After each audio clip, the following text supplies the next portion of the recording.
tarde a todas as pessoas presentes. Disseram-me que devo falar em português e isso sim farei. É também um gesto de colonial, não estar a falar sempre na língua imperial. Espero que me possam seguir.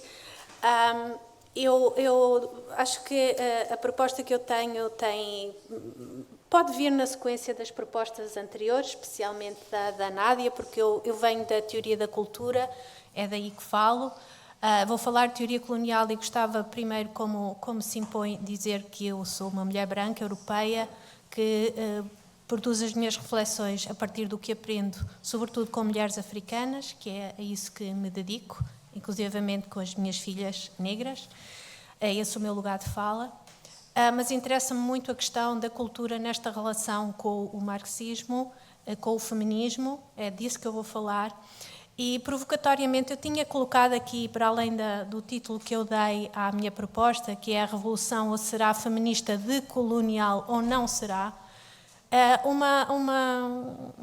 um slogan que eu depois retirei, mas eu acho que vou retomá-lo, que é: porque é que ainda estamos a debater esta merda?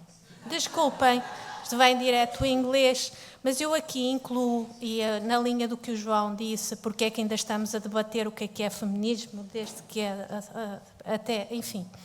Não vou contar-vos uma história que vocês já conhecem, mas eu queria alargar isto e colocar o marxismo e o marxismo feminista aqui dentro. É uma provocação, como sabem, eu não quero aqui deitar fora a criança com a água do banho. Eu quero é que olhemos disto uma perspectiva decolonial. E nós estamos aqui a fazer, e eu incluo-me neste nós, aqui um eixo, nós, eles, nós, elas, não é? E esta questão tem que ser também problematizada. É claro que eu não posso ocupar um lugar que não seja o meu e por isso o defini à partida.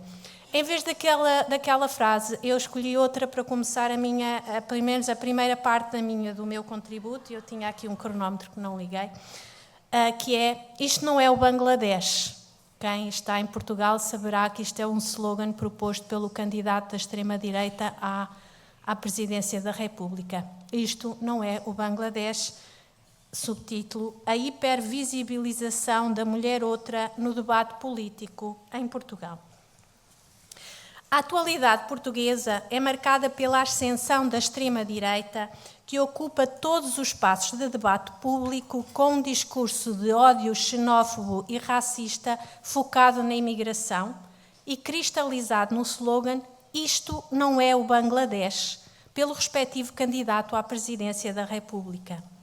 O governo de direita radicaliza-se e desmantela os direitos do trabalho e os serviços públicos de uma forma inusitada e acelerada.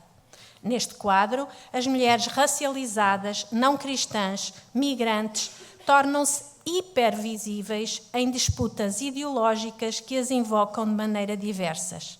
Contudo, onde fica a voz delas? No final do mês passado, Umu Kani, uma grávida imigrante negra guineense muçulmana, e a respectiva bebê faleceram num hospital português. A esse respeito, a ministra da Saúde afirmou, cito: "São grávidas que nunca foram seguidas durante a gravidez, sem médico de família, recém-chegadas a Portugal e que muitas vezes nem falam português, não foram preparadas para chamar o socorro e nem telemóvel têm." Fim de citação. O discurso ignóbil de culpabilização das mulheres racializadas imigrantes faz parte do discurso racista que ora promove o ódio contra as mulheres estrangeiras, ora pretende salvá-las, como na recente lei que proíbe o uso da burca em Portugal, um país onde não há burcas. Em relação a ambas as situações, há que discernir o quanto a visibilização simbólica e discursiva da mulher outra não é acidental, mas uma materialidade constitutiva de um neoliberalismo agressivo e neocolonial. Apesar de global, este neoliberalismo reforça a ideia de um corpo nacional que se torna sujeito único de direitos através da produção de uma alteridade suportada por eixos discursivos de raça e género mutuamente constitutivos. ao invocar a mulher outra como ícone de culturas supostamente bárbaras, situadas num primitivismo histórico, culturas caracterizadas justamente pela opressão exacerbada das mulheres, através de práticas como a burca, a mutilação genital feminina, o casamento precoce, também apontado às comunidades ciganas, e os crimes de honra, através disto, o Ocidente reforça-se como sujeito do processo histórico declinado na ideia de desenvolvimento. A base epistémica dos modelos de organização e análise social e política ocidentais, sejam eles liberais ou marxistas, com a primazia do económico, capitalismo, produção, trabalho, valor, consumo, classe, a democracia representativa e o Estado de Direito consagram-se como evidência necessária e quase dogmática dessa teleologia histórica. Essa teleologia, por sua vez, tem na outra, não ocidental, esta mulher fora do tempo, o reverso imprescindível à sua própria existência. De facto, as lutas políticas no Ocidente, à direita e à esquerda, dão-se em torno da ideia de maior ou menor Estado, da detenção dos meios de produção, de lutas de classe sobre o capital. Nem as urgências climáticas levam a uma procura séria de modelos de organização social, política e económica radicalmente distintos deste. Os feminismos batem-se pela inclusão da questão da opressão de género nas análises marxistas e por uma igualdade social e económica para as mulheres que passe pela valorização da reprodução social como trabalho. Porém, jamais interrogam os fundamentos epistémicos ocidentais das próprias noções de trabalho, de reprodução, de maternidade ou família, de economia, de direito ou mesmo de género, e a forma como colonialmente são impostos sobre outras realidades. Da mesma maneira, não se interrogam como a cultura e a imaterialidade, ou o fator subjetivo que falava Nádia, informam o material.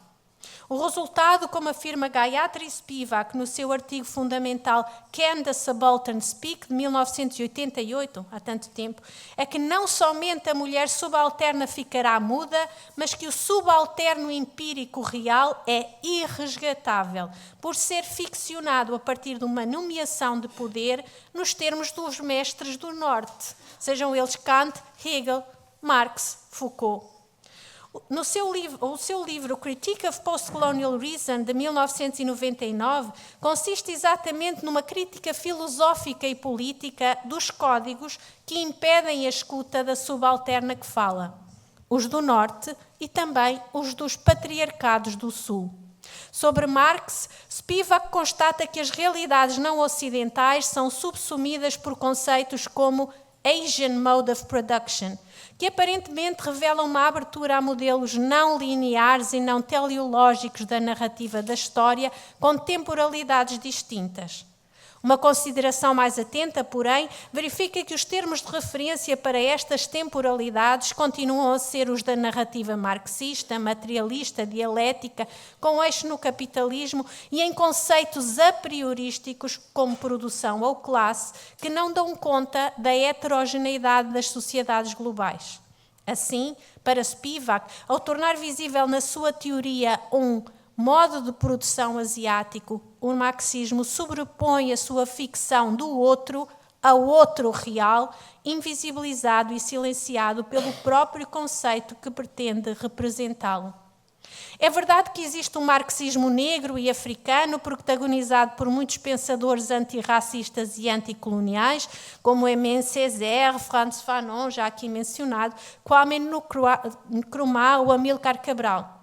É verdade que o marxismo negro complexifica a análise dos processos históricos, salientando o colonialismo como fundacional para o capitalismo, incluindo a questão racial e descrevendo realidades não ocidentais ditas pré-capitalistas. Porém, mesmo que em alguns momentos a questão campesina e a questão das mulheres sejam consideradas no âmbito dos projetos revolucionários, veja-se Amílcar Cabral ou Thomas Sankara, também estes pensadores desaguam numa narrativa histórica com eixo no capitalismo e na gramática de um homem novo ancorado num nacionalismo androcêntrico que exclui as mulheres.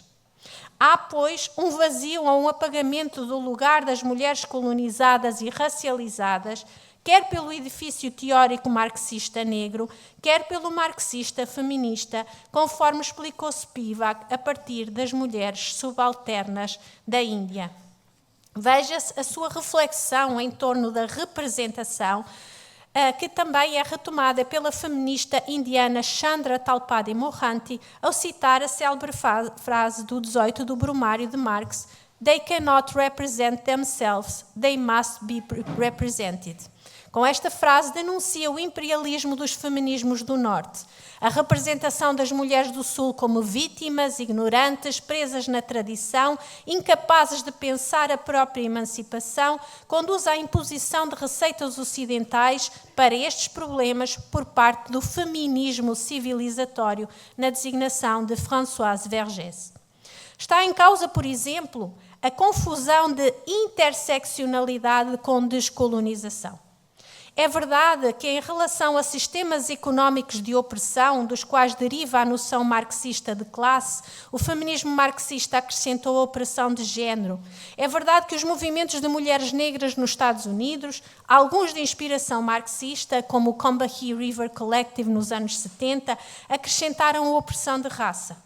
Porém, conforme denunciam feministas decoloniais de Abya e África, como Ochi Curiel, teórica feminista afro-dominicana, é necessário ir além de um conjunto de categorias que são declinadas a partir dos próprios sistemas de opressão e que limitam a compreensão das subjetividades e das relações de poderes, incapaz de dar conta do que é diverso e invisibilizado por epistemologias ocidentais.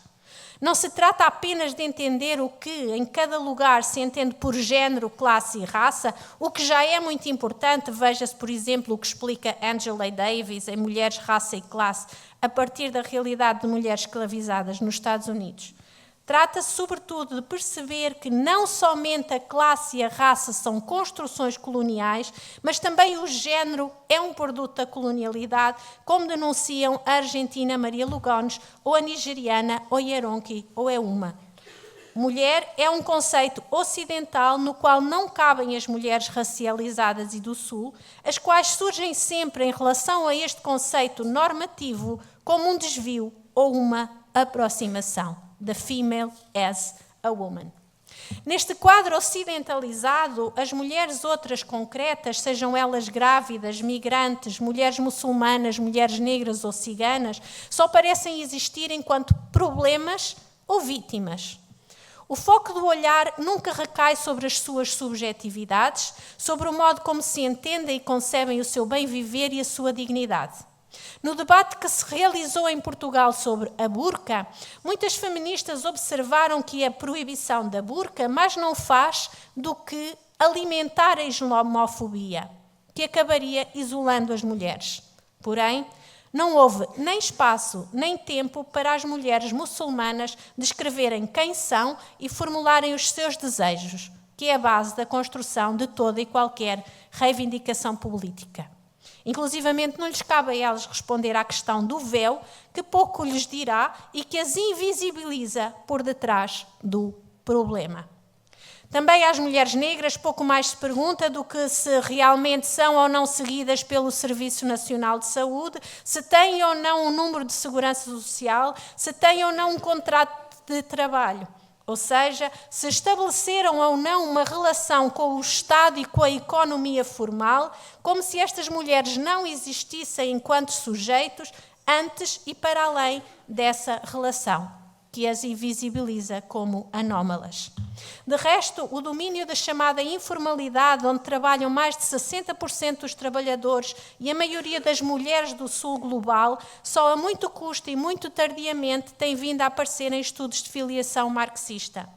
Estes têm dificuldade em compreender modos de vida que atravessam de forma complexa o público e o privado, a produção e a reprodução, o que constitui trabalho e valor, ou base da apropriação capitalista, fora de relações típicas de trabalho, no âmbito da família ou de sistemas de produção estruturados familiar ou etnicamente, ou ainda formas de organização social e política que não têm o local de trabalho como centro.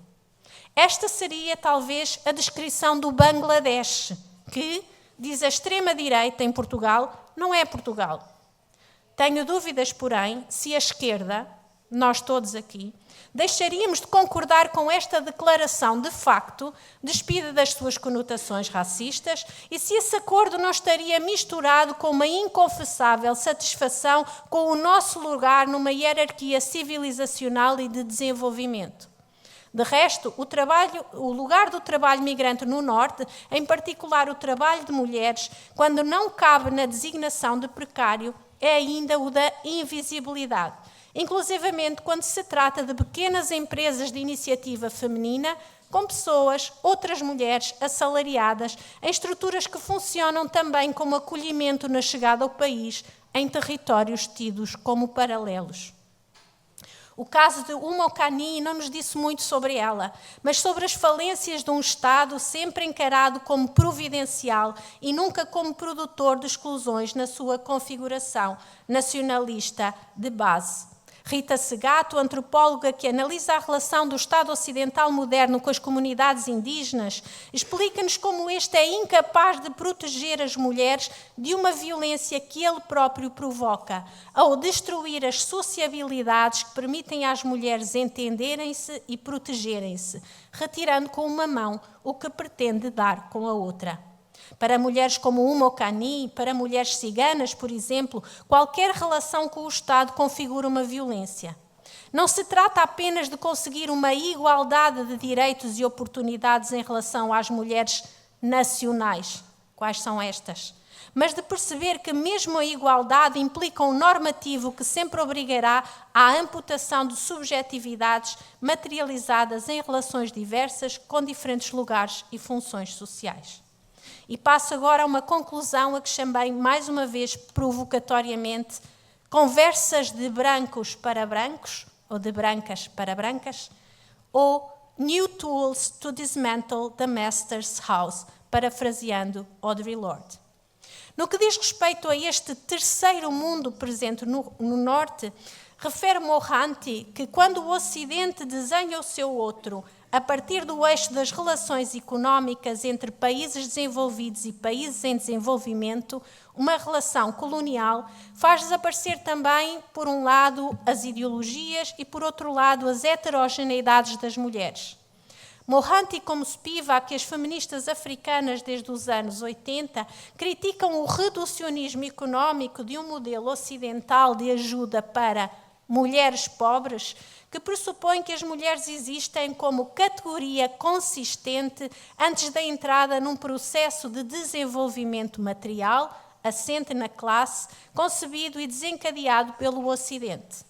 Nesta lógica, há um apagamento das mulheres concretas e reais a que nem o marxismo feminista dará resposta se não tiver em conta a complexidade da construção das subjetividades femininas.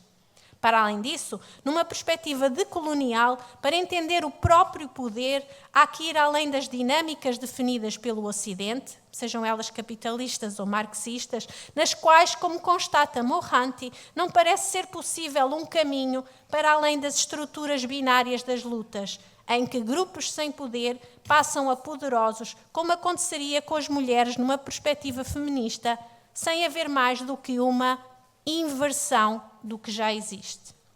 Mohanty adota a perspectiva das mulheres pobres e racializadas do Sul, as mais marginalizadas, convicta de que aquelas que sofrem as maiores opressões possuem uma visão mais ampla das estruturas de poder em jogo em cada caso e, segundo aquilo que designa de efeitos epistémicos da localização social.